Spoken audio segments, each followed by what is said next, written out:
sebetulnya saya diberi tugas setidaknya ada 3. Yang utama adalah mempersiapkan penyelenggaraan musyawarah daerahnya secepat mungkin, sebaik mungkin. Nah, yang kedua adalah ya sekaligus ini saya diminta untuk melakukan harmonisasi seluruh potensi kader yang ada di Sumatera Utara. Karena ternyata selama ini kan ada juga potensi-potensi kader yang belum terakomodir di pengurusan, tidak dilibatkan dalam program-program partai, gitu. Padahal mereka potensi kader-kader yang bagus juga. Nah, jadi tugas saya adalah merangkul kembali, ya, menggabungkan kembali lah apa yang sudah ada sekarang. Jumlah pengurus ini sekitar 200-an di periode yang ini. Nanti kita akan tambah dengan potensi-potensi yang tadi saya katakan selama ini berada di luar dan tidak dilibatkan, sehingga nanti musyawarah daerah itu menjadi musyawarah daerah yang memang betul-betul menjadi kekuatan penuh Partai Golkar. Dan pasca musda saya berharap itu terus dilanjutkan. Tidak ada sedikit pun potensi Partai Golkar yang berada di luar dalam pelibatan program partai ke depan.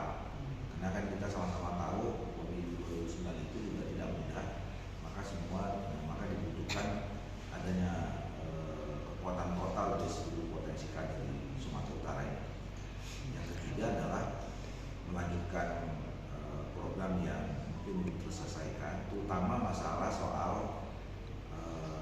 menghadapi bencana. Ya. Kan Partai Golkar selama dari awal selama menghadapi bencana itu kan tentu dinamika di dalam sebuah organisasi itu kan biasa saja terjadi. Ya. Setiap pengambilan keputusan kan ada pro, ada yang kontra. Kita hormati itu. Gitu. Tapi juga yang paling penting kita adalah menghargai dan menghormati keputusan resmi partai. Itu yang paling penting. Jadi di atas kepentingan segalanya itu adalah kepentingan partai. Dan saya memastikan keputusan ini diambil oleh DPP untuk menjaga tetap supaya Partai Golkar khususnya Sumatera Utara menjadi partai yang tetap besar, partai yang dicintai rakyat Indonesia khususnya Sumatera Utara. Jadi makanya kita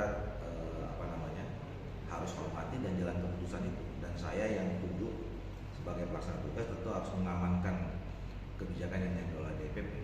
Ya, jadi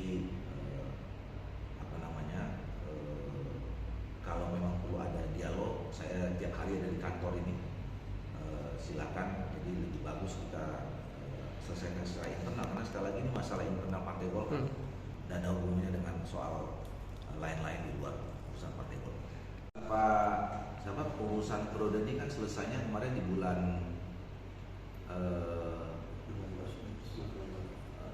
November ya Bang. November. Jadi memang itu batas waktu akhir. Makanya begitu selesai masa jabatan itu tentu salah satu pertimbangannya adalah itu kenapa ditetapkan PLT. Nah, jadi sebenarnya ini lebih pada pertimbangan untuk menjaga konsolidasi Partai Golkar ini tetap bisa berjalan. Jadi jangan dilihat DPP itu melihatnya secara umum, secara luas. Ya, proses konsolidasi organisasi ini kan berjalan dalam waktu 1 tahun terakhir ini. Itu di 38 provinsi. Nah, sekarang kita sudah selesai 30 provinsi, tinggal 8 lagi, termasuk Sumatera Utara. Dan ini kan saling keterkaitan sebenarnya.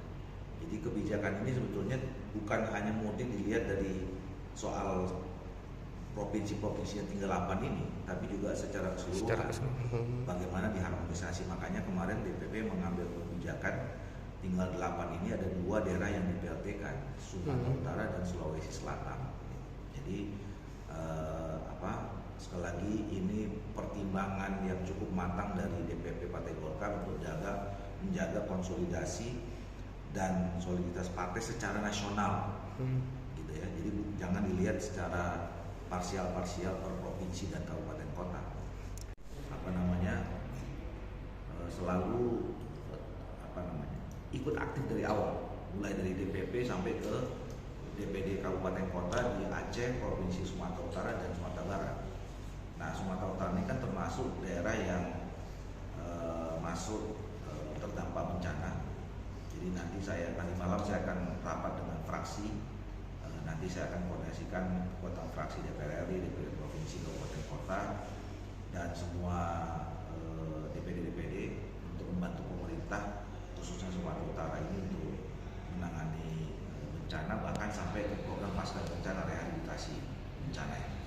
Sejauh ini Kan bahwa tadi itu ini adalah urusan internal organisasi partai, dan Partai Golkar ini adalah partai besar, partai tertua sekarang di Indonesia.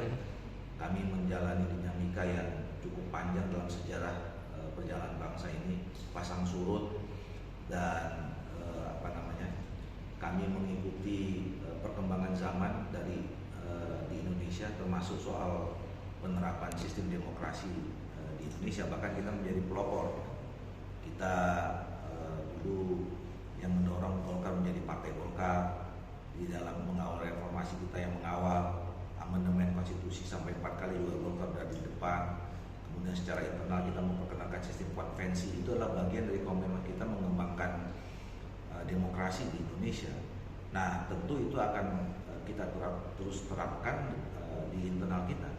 Jadi proses musyawarah nasional, musyawarah daerah, baik provinsi, kabupaten, kota sampai ke tingkat kelurahan desa, kita buat sedemikian rupa memenuhi prinsip-prinsip demokrasi. Dan saya datang ke sini juga tidak ada pesan khusus untuk pesan khusus selain melaksanakan Undang Musda, yang nanti tentu saya akan jaga suasananya tetap suasana demokratis. Jadi silakan saja siapa sekarang yang mau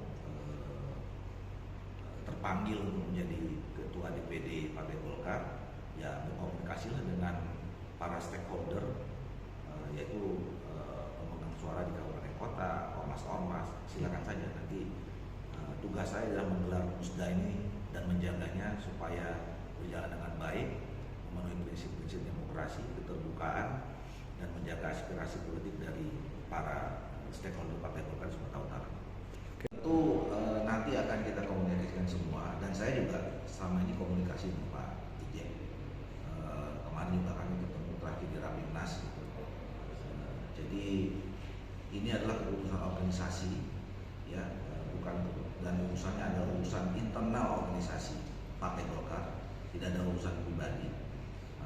Jadi keputusannya resmi, kita harus hormati, dan seperti yang saya katakan tadi, semua stakeholder akan saya komunikasikan dan akan konsolidasikan untuk menyambut musdanya supaya bisa berjalan dengan baik. Download Tribun X sekarang, menghadirkan lokal menjadi Indonesia.